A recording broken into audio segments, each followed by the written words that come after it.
Hello, everyone. Good evening. A warm welcome to everyone present here. I am Harsita Rajshekar from Anandamaya's digital team.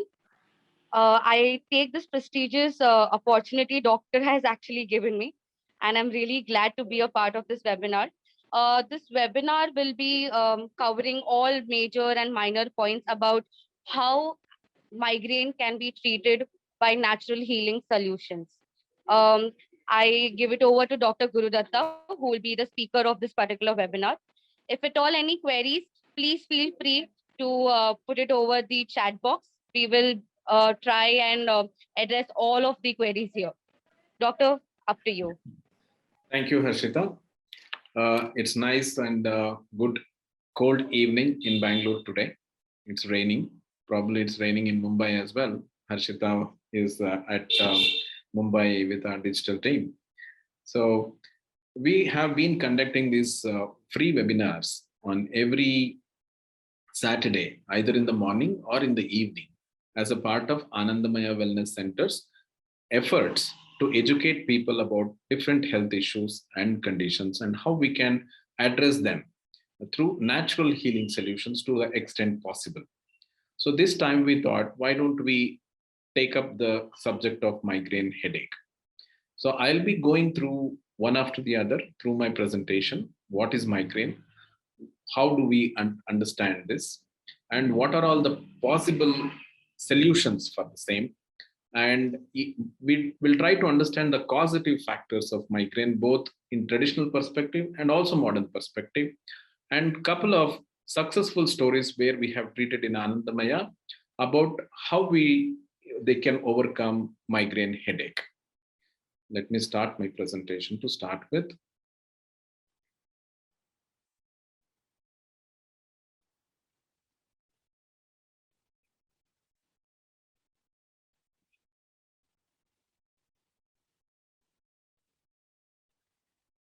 You're all able to hear me?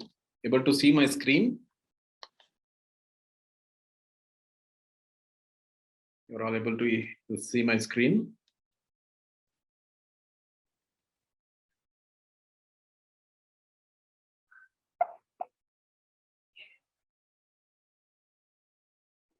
Yes, doctor, we are able to see your screen. Okay, cool. Just a second.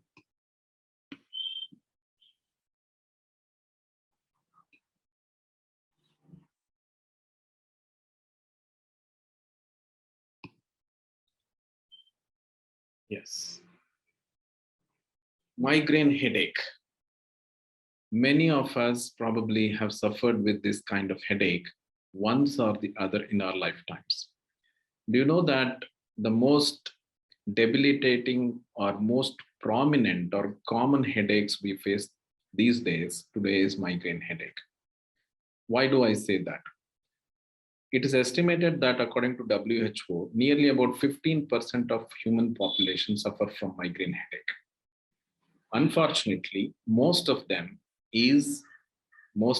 are women, unfortunately. 2 to 3 times more than men, women suffer from migraine headache. Migraine itself, it's a very debilitating headache. Usually it presents one-sided, unilateral, what we call it as. It has associated with a lot of other symptoms as well, and a lot of triggers are also there. One thing we should understand that till today, science has not been able to understand what exactly is the cause of migraine headache. There are some hypotheses, there are some understandings, which we call it as neurological, some call it as vascular. Now we have the medical science has come up with the concept that neurovascular disease. Migraine is a neurovascular disease. So it is presenting with several kind of symptoms. As the picture itself indicates in my presentation, the headache, some may present with the dizziness, mild dizziness. Nausea is one of the commonest, nausea associated with migraine is one of the commonest symptoms which we generally see. And vomiting also is part and parcel of migraine headache. Many times with vomiting, a lot of people will get relief from the headache as well. Frequent yawning is one of the other symptoms which can also come up with migraine headache. Actually, we call that frequent yawning is prodromal. In the sense, migraine, I'll come to that point in later slides. Migraine has 4 different stages how it develops. One of the stages before the actual attack of migraine happens, frequent yawning is one of the symptoms of that. Also, many a times we have seen in our practice that neck stiffness also can contribute. Neck stiffness may be for various reasons or associated prodromal symptom of migraine headache. In the sense, long hours of sitting in front of the monitor or using a mobile phone long hours in a particular position, all those things can cause neck stiffness, and that could be one of the factors to develop migraine in course of time. May not be the only factor. We need to understand one concept here is migraine is always multifactorial. It is not because of one factor it happens. Multifactorial causes are there for migraine. Moodiness, lot of mood swings and lot of ups and downs in our emotions also can be one of the major reasons for migraine headache. I'll come to that point when I explain the concept of traditional medicine, how moodiness can contribute to migraine headache. Constipation is also one of the associated symptoms and also sometimes could be a causative factor for migraine headache. Along with that, blurred vision. A lot of people suffer from blurred vision when they come along with migraine. They're not able to see very clearly. That is also another reason. I would like to explain in further slides how and what happens with that. Lack of sleep. Lack of sleep and blurred vision are very closely related actually. Lack of sleep can be a prodromal symptom, prodromal presentation of migraine. And also there have been studies indicating that lack of sleep is a major factor for contributing for 50% of the cases with migraine. And sensitivity to weather variations. You might have heard that, or if anyone is there in the group who are suffered from migraine, they would be knowing that if they go out in hot sun, they would get a headache. They usually cover with the shades or an umbrella when they go out in sun. So sensitivity to weather is another factor which comes to the factor of contributing to migraine headache. Sensitivity to sound. These are one of few of the commonest things which will cause migraine headache. They are very sensitive to sound, loud sounds, probably earphones, headphones, keeping high volume, or in the car when we are traveling. All those factors can also contribute to being a trigger for migraine headache. One of the reasons I have seen that one of the recent cases which I'm treating with migraine is sensitivity to light. Whenever this lady travels across in her car, and especially when it's hot sun, strong lights are there in summer or even the mid of the day.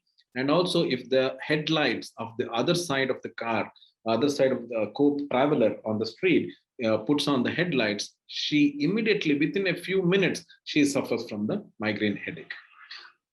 Some of them are sensitive to even smell. That also can cause the migraine attack.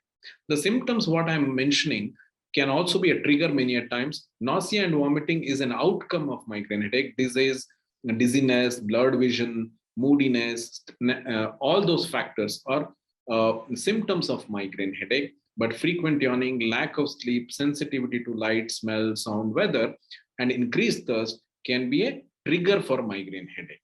This is how the migraine and how it, when I say debilitating headache, they usually present with one-sided, as I mentioned earlier, and at the same time, it will be pounding.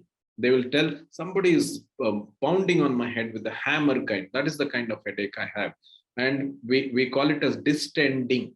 In technical terms, we call it as distending. Some people will even tell it is pulsating. Something is pulsing in my head. That is what is causing headache. It will be very, very severe. You're not able to focus. Many a times people will just try to hold their head, tie their head, do whatever they want, whatever they can. Probably some use ice pack, some take medication. So a lot of presentations are there. As I mentioned, is multifactorial, and at the same time, the variation of symptoms can vary from one time to another attack of migraine headache.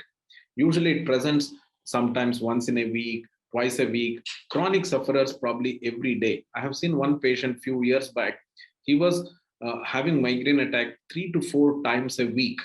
It was so difficult to treat him. Unfortunately, I could not help him much, but there are a few other cases who have got great help with our natural healing solutions. Next one, let us go to the next to understand. Yeah, triggers. As I told, migraine doesn't have a confirmed cause. This is the cause. For example, I can say that tuberculosis is caused by tubercle bacilli. COVID, we know it is caused by COVID SARS virus. But in migraine or like for heart attack or anything, there are high cholesterol. It is all triggers which causes that. Cancer, we don't know exact cause. Mutation causes cancer, but there are a lot of triggers for that to happen. Same way, migraine also has a lot of triggers.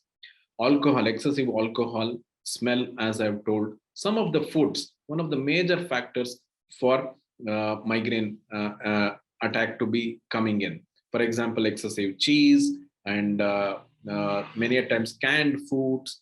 One of the strong reasons which we still are not sure about is MSG, which is used in monosodium glutamate, which is used in Chinese food, is also known to be a factor for triggering the migraine headache.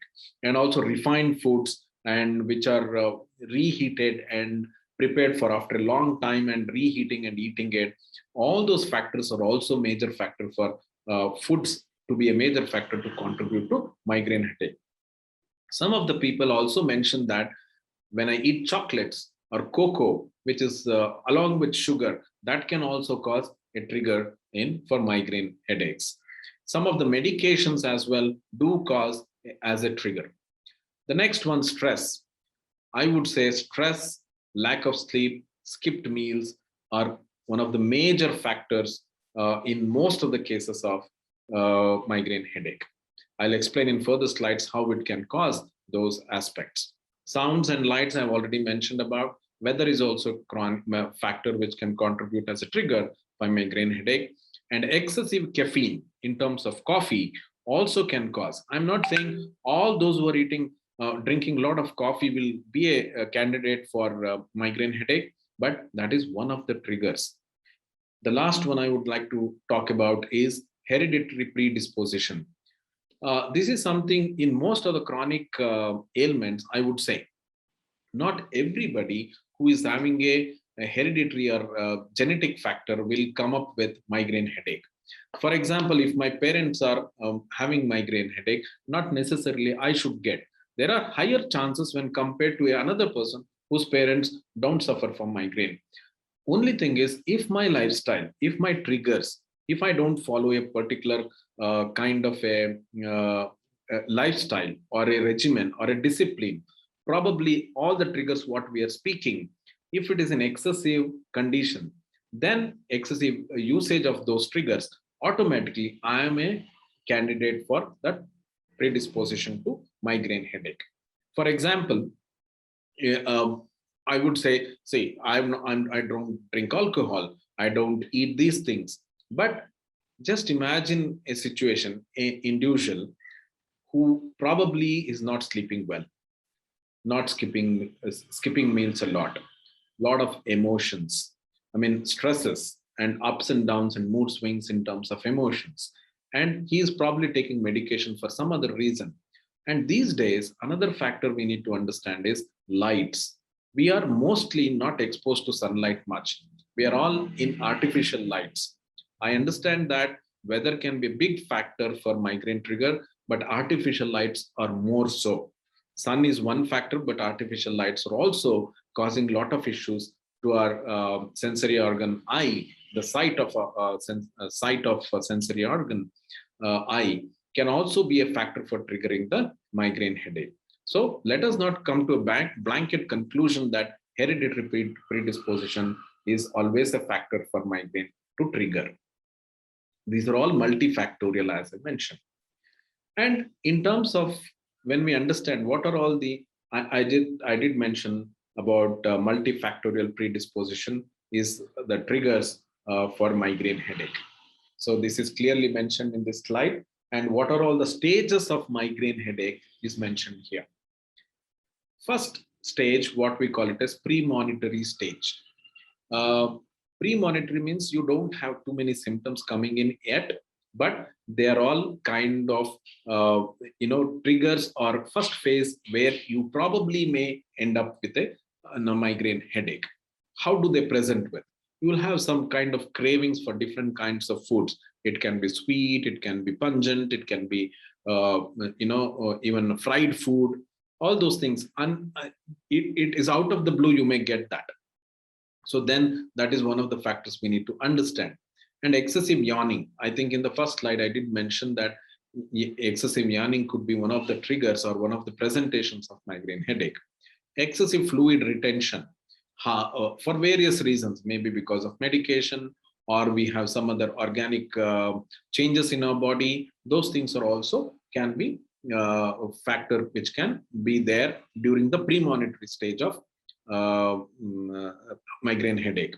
Some people may say, you suddenly look little swollen on your face, maybe my feet are little swollen, and all those factors can be there. And many a times migraine headache can present from 3 to 4 hours up to 72 hours. So these premonitory symptoms can be there for a day or even less than that sometimes. And heightened perception. Suddenly you will be hypersensitive to so many sensory things, maybe hearing, a sense of eye, sight, taste, and all those things. You are suddenly becoming super sensitive. So that is one of the premonitory stage of migraine headache. Next is what we call it as aura. Aura is something is not presented in all the cases, only few cases they present. This is the next phase of migraine headache. There will be visual changes, sometimes speech difficulties as well, confusion and numbness in certain parts of our head, maybe back of our head, the backside, or maybe on the sides, or sometimes on the top of the head. Mostly it is on the sides, unilateral. When we say one-sided headache, it will be on one side probably.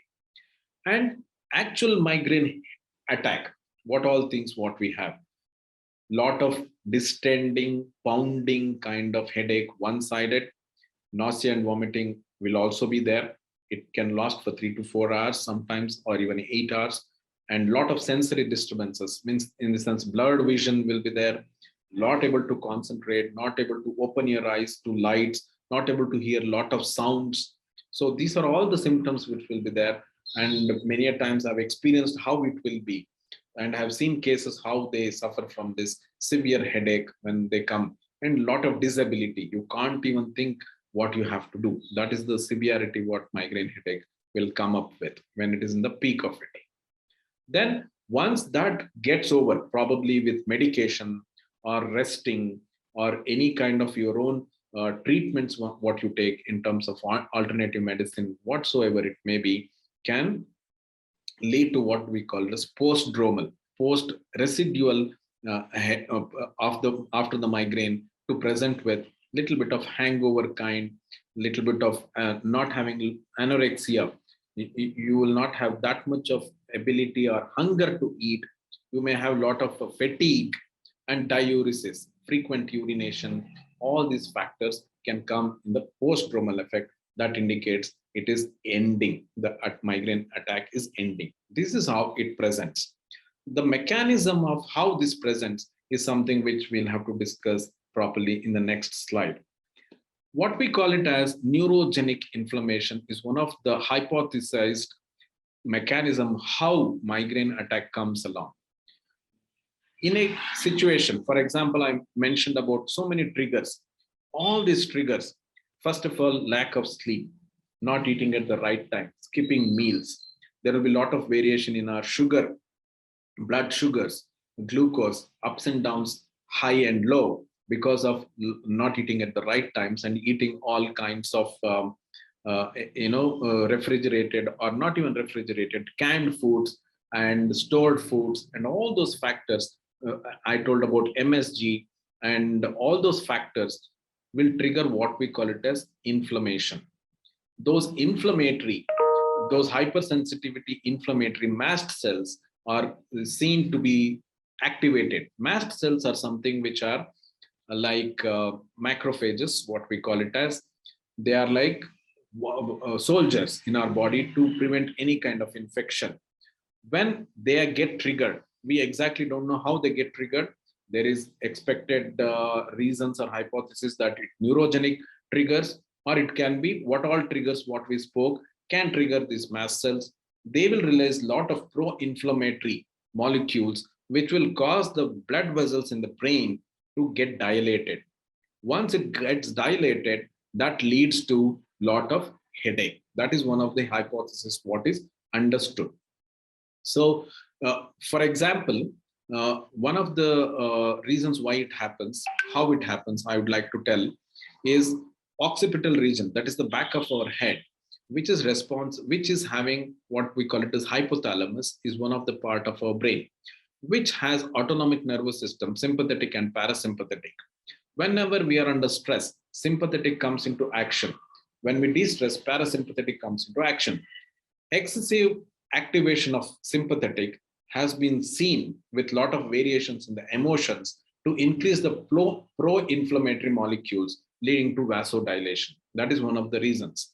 And also at the same time, when we are watching the screen, these days, I would say we are all addicted to screen on one or the other way, maybe laptop, mobile phones. Unfortunately, during the COVID time, we have become even more in front of the screen for everything, including this webinar as well. Unfortunate that I have to say this, but this is how we can communicate these days. That is the problem. So though we have to kind of see that we digitally detox ourselves. I'll come to the solutions, and at that time I would like to speak that. So these triggers will all cause these hypersensitivity mast cells to get activated and release a lot of pro-inflammatory molecules leading to vasodilation, means dilation of the blood vessel. That is one of the causes for, that is why the pulsating feeling what we talk about in migraine headache comes in due to the same reason. There is one beautiful study, mechanisms of migraine as a chronic evolutive condition. They have discussed a lot of issues about migraine, how it develops in that study. I've taken this information from that. This, if anybody wants to check on online, they can kind of check it on the Google. They'll be able to read. Maybe there are a lot of medical terminologies, but overall you can understand very in a nice way about migraine. So that is how the mechanism, how it affects and how the migraine attack develops. Okay, now we have understood about how, in terms of modern science, probable hypothesis of how migraine attack develops. But in terms of traditional science, we call that as excessive yang or dynamic energy, excessive heat. See, health in terms of traditional medicine is balance, equilibrium, homeostasis. I was talking to you about hypothalamus. Hypothalamus is also responsible for homeostasis, to maintain an equilibrium in all the functions of our body. So even traditional medicine talks about that. When there is loss of equilibrium, loss of homeostasis, that leads to a lot of issues, lot of problems. In traditional Chinese medicine talks about yin and yang. Yin is the potential energy, yang is the dynamic energy. It is like oil and the flame. In a lamp, the oil is considered as yin, yang is like the flame. Just imagine if yang becomes too excess, and if you're not replenishing yin, automatically it will kind of burn too quickly and doze off. I mean, it will switch off by itself. So most of the cases in migraine, it is due to yang excess. This excessive heat, what generally in colloquial language is what we speak, is one of the major reasons for migraine headache. When we mention about distending and pulsating kind of headache, nausea, vomiting coming in, lot of light, summer, see, lot of sun, light, they're all considered as triggers only for the reason it triggers little more excessive yang or the dynamic energy to increase. And if you're not eating at the right time and your juices are secreted in the stomach, so there is fire which is there, but it is not getting utilized. Then also that can be one of the causes for yang to increase and have a trigger towards the migraine headache. Sometimes in depletion or in deficiency or the potential energy deficiency also can cause a migraine attack, but with a different perspective or different presentation. You may have a little bit of heaviness in the head, haziness. Those factors are also possible in terms of when there is deficiency of in over a period of time as it develops. In one of the studies, when I was reading about migraine, they have told that this migraine usually lasts for a long period of time and usually subsides post menopause in most of the women, and in men as well. Post 40s and 50s, it's automatically reduces the frequency and intensity. The reasons we don't know yet. One of the reasons is the variations in the estrogen level in women is one of the major factor for triggers for migraine headache. So, but after menopause, the estrogen is all depleted. So that's the reason, probably is one of the reasons why they don't have headache. That is why yang excess is considered is one of the major factors in traditional Chinese medicine for the migraine attack to come in. So if we can manage that, if we can manage our emotions, I forgot to tell you about this. Emotions, I was talking to about stress. Stress also in terms of modern science causes imbalance in the homeostasis in our hypothalamus. So the same way, stress also triggers yang to increase. For example, we will call that as excessive anger, screaming, shouting, all these factors, and excessive yang related food intake, which are triggering strong spices like maybe non-vegetarian food, lot of heavy protein, a lot of strong spices. All those things will actually increase the yang. We'll say that in local language, that colloquial language, that excessive heat causing foods can also increase the yang. That's the reason why migraine comes into picture. So that's how, if we can manage that yang, these emotions, stresses, automatically the triggers, when it reduces, the frequency and intensity of migraine headache also will reduce. One of the major factors I always think about is excessive anger, and suppression of anger is also one of the factors which can cause the yang to increase. The moment anger is increased, what we call in TCM is the liver yang, liver fire increases. That's why we use certain points to reduce that when we do acupuncture for that. So many times when we treat for migraine headache, they tell, doctor, after from last 2-3 weeks after the treatment has started, it seems that my stresses I'm able to manage better, my anger has reduced. That's the reaction what we get. So that's how emotions can trigger this and cause. Even modern medicine also believes stress is one of the factors, how it causes unequilibrium, equilibrium in homeostasis is lost in a hypothalamic axis, causing the sympathetic and parasympathetic to get imbalanced and causing the headache. So when they're in a state of balance, automatically we don't get that much of headaches. This is the traditional perspective of migraine headache. Now let us come to the solutions. What are all the possible solutions? First and foremost is lifestyle management. When I say lifestyle management, it depends right from the time you wake up till you go to the bed. What time you're sleeping, what time you're waking up, are there any kind of exercises, regimen you're following? Are you meticulous in that, being regular on those aspects? Food habits and food timings is also part of lifestyle management. Sleeping habits as well is very, very important for us to manage migraine headaches. Otherwise, you have to depend on medication. Medication has its own adverse effects in some people, some may not, but how long you'll go on taking medication. A lot of medication also can lead to a lot of issues with our liver, kidney in a long period of time when we are using. I have seen cases of that kind as well. So lifestyle includes food habits, sleeping habits, stress management, emotional management, and digital detox. Please try to spend very less time, or try to spend, if your work is concerned with mostly using the screen, as and when possible, try to make sure that you have some time where you're not using the screen at all, whatever kind of screen, whether it is the phone or these days digital watches, laptops, even television for that matter. Olden days, we used to watch, read about on the newspaper, chit chat, play games outside, or even, for example, lot of indoor games was not concerned with any of this digital. All those traditional indoor games have become digital today.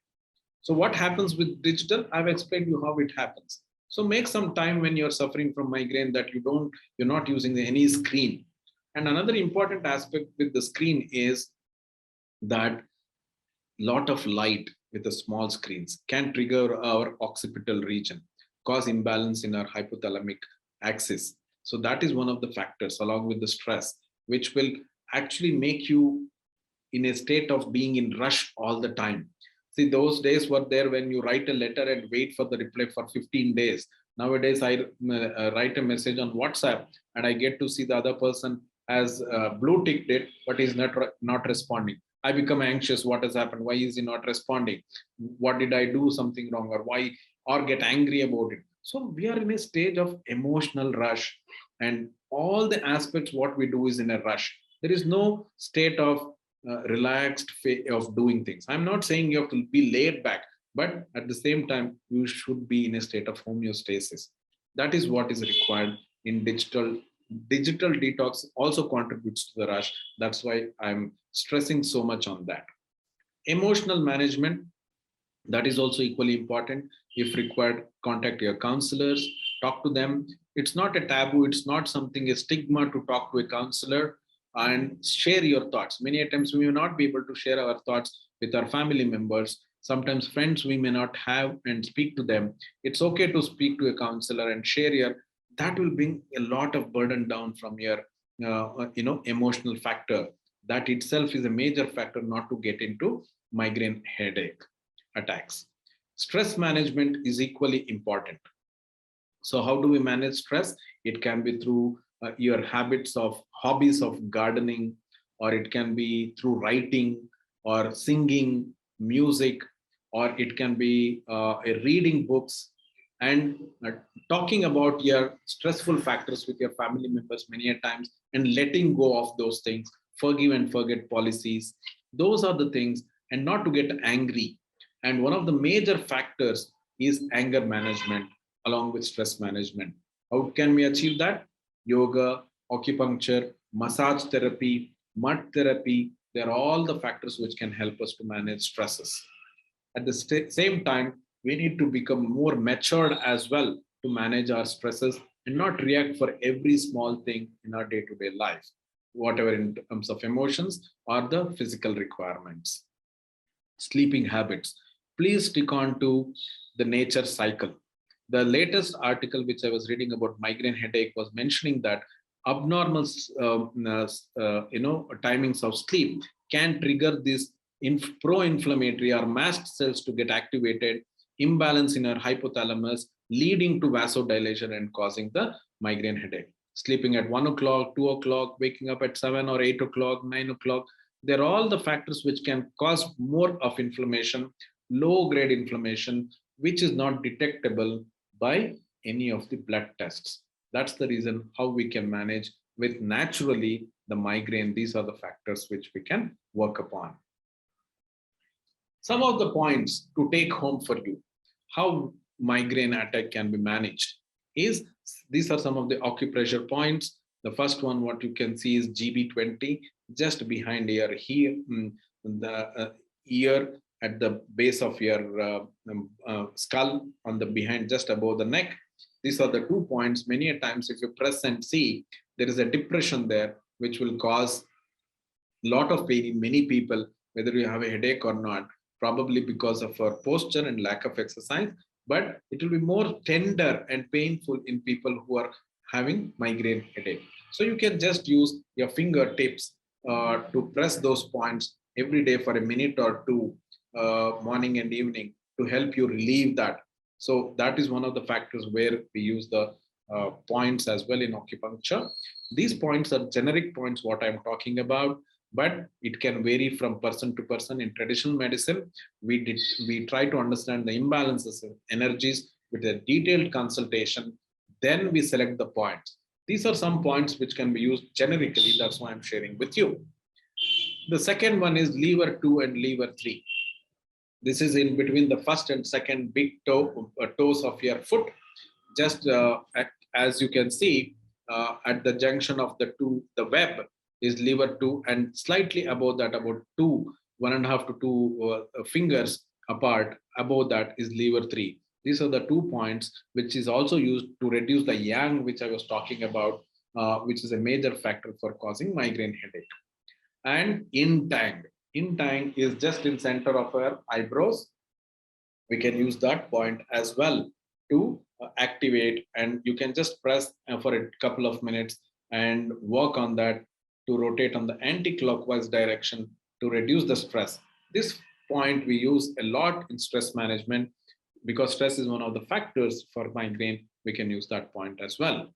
The fourth one is T-yang.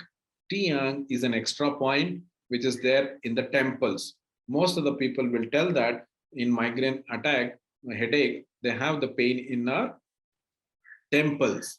So that region just behind the ear, a small depression, that is what T-yang we call it as, which is commonly used for migraine headache to get relieved. Then GV20, which is just there on the top of the head.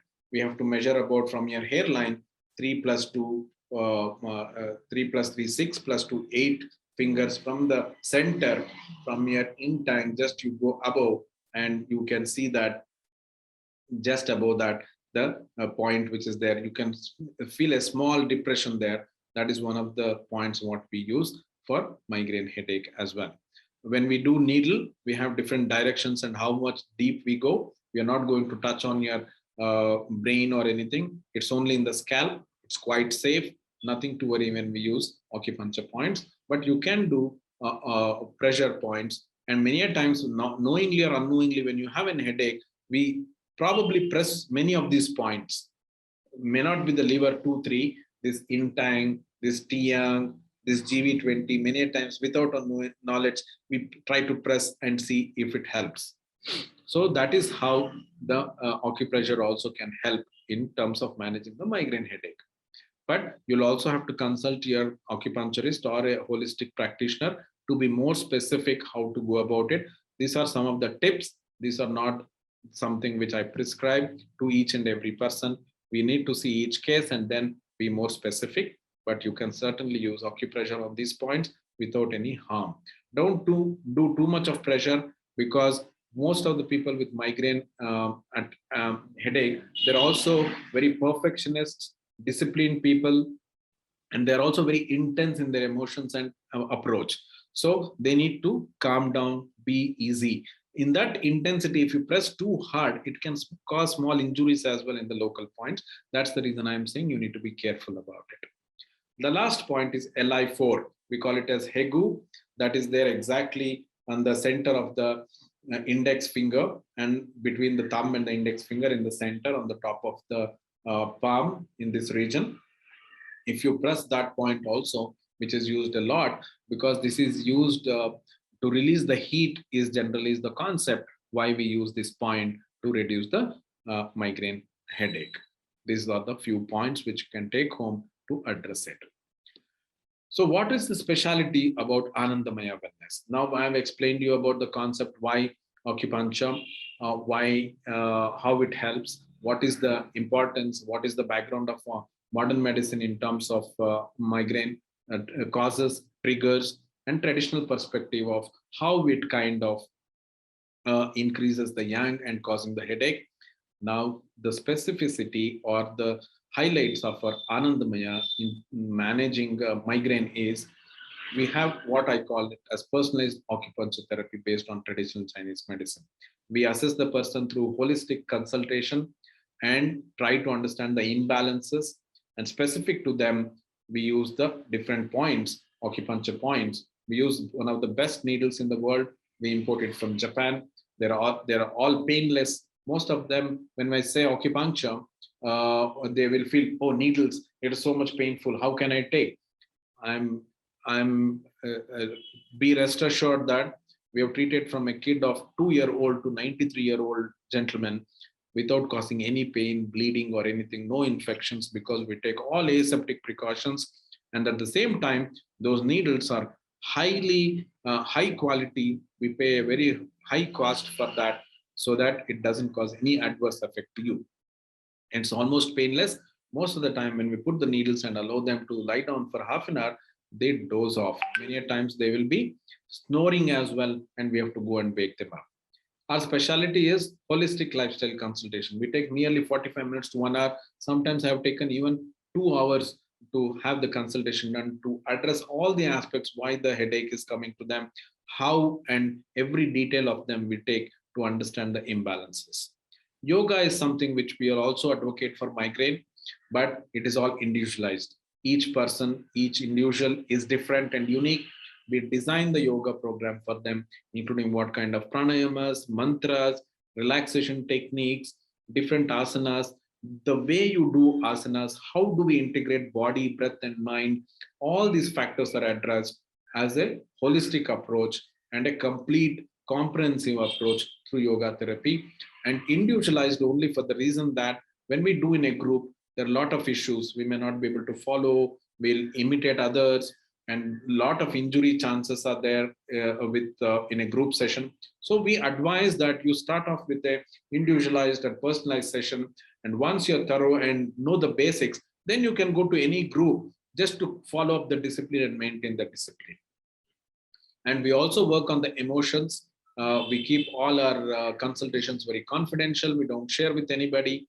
We try to understand their emotions. We give an open chance, being non-judgmental about their emotion sharing with us, our patients, and we try to give solutions to whatever possible. Many a times that counseling itself has caused a lot of changes in their outcomes. Couple of cases I would like to share about our successful cases. Very recently, I'll not take much more time. I'll close it very soon for all your patient hearing and allow you to ask me questions. But before that, very recently, I'm right now treating that lady for migraine headache. Her symptoms, which were there in the scale of 1 to 10, about 8 to 9, has come down to almost 1 or 0. Let me tell you, I have met this patient about 8 to 10 years back when she was still studying her post-graduation and finding a job. She had severe migraine headaches, and I have treated her, and her headaches almost completely went away. It wasn't there for another 3-4 years. Because as the triggers, as I mentioned, if you don't follow a particular lifestyle regimen, it can again come back. So that is how she came again after 3-4 years, and we did it again, and it wasn't there till about 2 months back. Now here she has again started. She was the one who was presenting with sensitivity to light, nausea, vomiting, lot of stress in her life because right from the childhood. There were all the factors, and she is an introvert lady. She cannot express her emotions. She suppresses all her emotions. That is one of the factors again to trigger the migraine headache. We have successfully treated her, and she is very happy about what she has got the outcome. One more gentleman, I don't want to take his name. He's a very busy businessman who came to me. His wife had come to me earlier, a few years back, and about 2 months back, just after we started after the second wave of pandemic in India, he came up with very severe headache, frequently coming, and he's always in a rush kind of a state. And he had a lot of heaviness in the head and with headache. And he has gone to neurologists, you name them, all kinds of physicians, and they were not able to help him. They took MRIs, CT scan, finding there is nothing. Physically, it is all fine. So we adapted acupuncture for him after a detailed consultation. You won't believe, I have done only 7 sittings with him. His headache was almost gone. And post that, I told him that, why don't you continue with lesser frequency? He told, I don't have the headache. Why should I come? That was the kind of approach he had. But after about 2 weeks, I called him, how are you doing? He told, doctor, I should have listened to you and started the treatment, but the headaches have come back. I told you, it is not going to go away so easily. We have to sustain a certain period of time because there are a lot of factors without knowingly are triggering our headaches. Many times it can be under our control, many times it won't be under our control. So we need to have a tool to manage that as well. That's where acupuncture and yoga comes in. You have to do yoga regularly, follow a good lifestyle regimen in terms of food and sleeping habits. Then this case, he has not come back yet, but we successfully treated. There are several cases of that kind where we have treated migraine very successfully. And at the same time, I need to be modest myself, telling that there are cases where we have not been successful as well. So it depends on the individual. Treatment is not just the responsibility of the doctor. It lifestyle management means it is also responsibility of the patient. Many a times I would say 60% depends on the patient following what the doctor says meticulously and religiously, then the treatment requirement will reduce. This is something which I tell to most of them if you don't want to depend on medication and its adverse effect on a long-term basis. And holistic medicine is always balancing us. That's the reason why it can have a long-term effect. And the old or the a long history requires long period of time to treat. We cannot treat migraine headache, which has been there for 15 years, in 15 days to make a magic. Magic means if anyone is assuring you sometimes of magic, you should understand that they are not medically qualified people. I'm saying this because we have seen such situations. That's the reason I want to share this. I'm not against anybody, but you have to approach those people who understand medicine, those who have understood, and those who don't give any kind of false assurances. That needs to be, you need to understand that. We work on not compromising any of our ethics at Anandamaya. I'm open to your questions and answers. If anyone has a question, please put it on the chat box, and then I can answer that. I'll stop sharing the screen. You can all type in your messages if you have any questions or queries. So I'll be happy to answer them.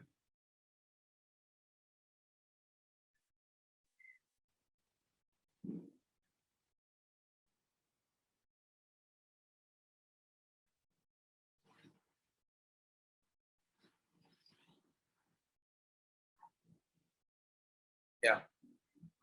One of our participants, Palak Singhal, is asking specific dietary modifications in migraine. First thing I would say that try to avoid all the triggers which is causing your migraine. Yeah, specifically, if you want me to answer it, most of the pungent vegetables that needs to be try to avoid those. Specifically speaking about raw garlic, raw onion, excessive green chilies, and raw radish. They're all kind of which increases the yang portion, which I was talking about, can be a trigger for migraine headache.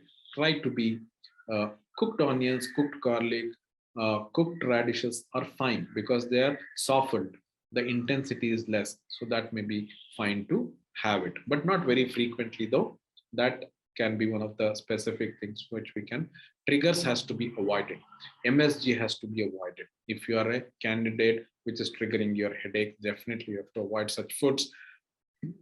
And also, one of the factors which I strongly recommend is freshly prepared foods are very, very important. Don't use reheating of the foods and taking it. That they're also very important because denatured food ingredients in the food can also trigger yang to increase, because if the food is not in a good state, your system has to increase the yang or digestive fire to digest it.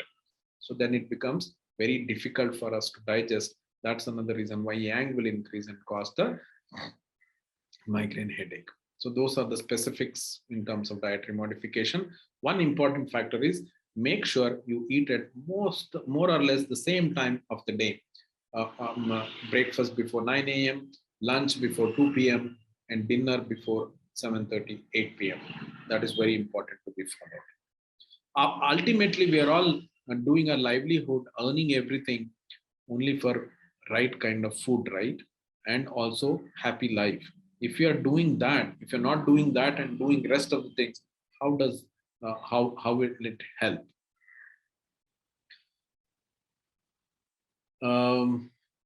Any particular sleeping position for migraine? Not specifically. Whichever suits you, it should be fine.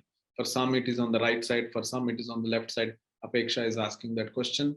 So we have not been specific about which particular position you have to sleep for migraine. But generally, we would say sleep on the left side, because right side is considered yang, left side is considered yin. So when the yang is excess, if you are pressing too much on that, that may cause a little bit of an issue. But we don't have specific outcomes because of that. Probably we can say that it can be one of the contributing factors to reduce the intensity and triggers of migraine. But you can try that, but I don't have any studies or proven factor to say that any specific position can affect the migraine to reduce or increase as well. Even after trying hard to balance emotions, not able to control migraines. Can menopause cause migraine? Menopause usually doesn't cause migraine, it actually reduces. But during the menopausal period, there can be triggers because the variations in the hormones and our during the menopause, there will be a lot of mood swings. That mood swings can cause be a trigger for yang increase to cause the migraine headache. That's for sure. And balancing the emotions, as I told, many a times headache, migraine headache is not purely because of emotions. It is multifactorial. We may address one portion, that is emotion. How about food, exercise, sleeping habits? All those factors we need to consider. We need a holistic approach to manage the headache. That's maybe the reason you can consult your counselor or a doctor to ask and how to go about that.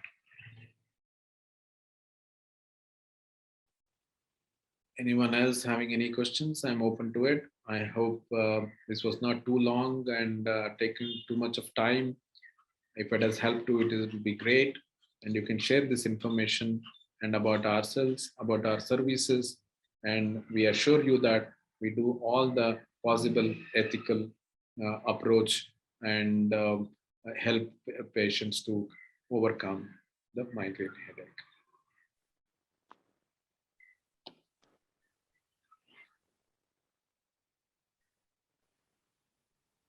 I think we don't have any more questions. Yes, doctor. There's one more question over here, I think. Okay. Migraine is already painful, and won't migraine acupuncture will also be painful?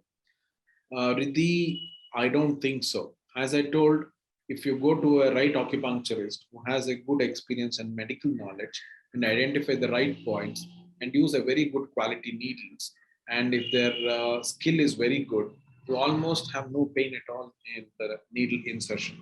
It is not like an injection needle. Those needles are just like our hair. They're very thin and very sharp as well. The sharper it is, less painful it is. So that's why you have to approach the right person. I can assure you that, as I told in the presentation, that we have treated a case from a 2.5-year-old child to 93-year-old, different kinds of patients. And nobody has really told, maybe only one person was one or two people in my last thousands of treatments, what I have done in the last 25 years, have been averse to needling. Otherwise, most of them is more of psychological factor that needle means pain. Not necessarily. I have seen many phlebotomists, the people, the technicians who draw the blood. You turn to one side and they just draw the blood, and you don't even know they have already drawn the blood. That's the skill of the doctor or the acupuncture doctor, what you have to look for.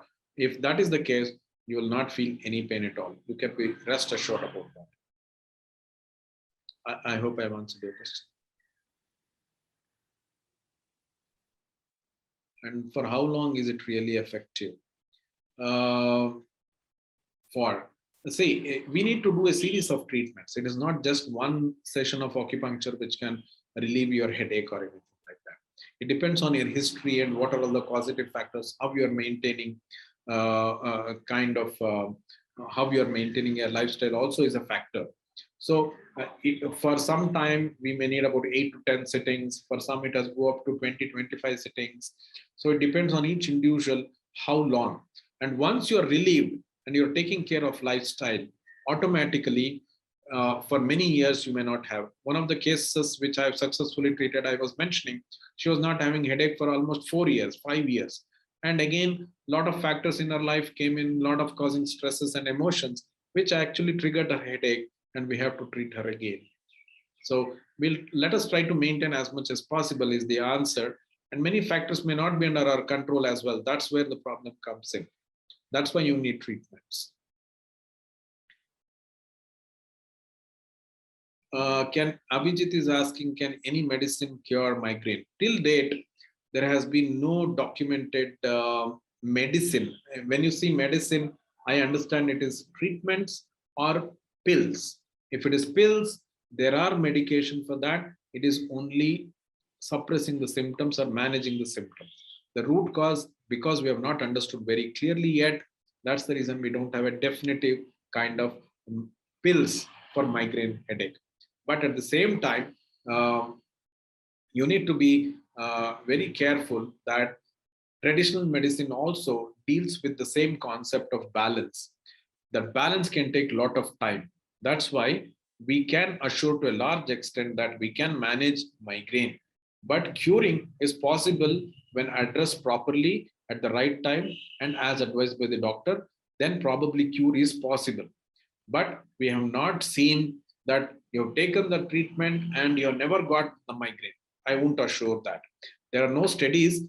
Clinical studies also indicate that any medicine or any treatment is being effective. Only thing is we have to see the side effects and adverse effect on the other organs of the body. So as long as that is not there, any kind of treatment is fine. That's why acupuncture or traditional medicine can be of great help, because they don't have adverse effect on other organs of the body. So we can help you to manage very effectively. That's what I can say, Vijay. Can we take acupuncture while we have headache? Yes, we can. When we have nausea, then how can we have needles pricked for 1 hour? May not be for 1 hour. It is usually for half an hour. When we have nausea also, we tend to relax, right? During that period of time, we can use certain acupuncture points and acupressure points to manage the intensity of nausea. Even if you take a medication, it will take some time for the symptoms to come down, isn't it? At the same time, if you have nausea and vomiting, you may not be able to even take in the medication many a times.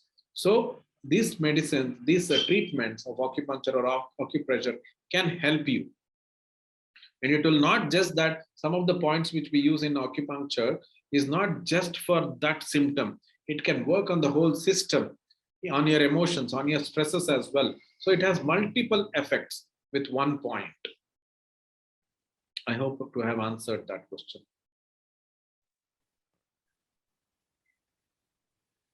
I think we don't have any more questions. We can conclude probably, Harshita.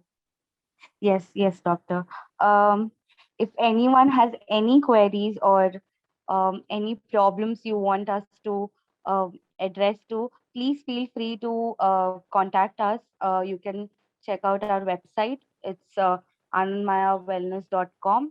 You will also get our contact number, and you can also follow us on Facebook. You can drop down your message there as well.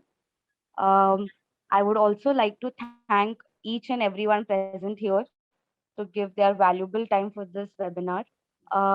Please feel free once again to contact us. And we have this webinar every once in a month.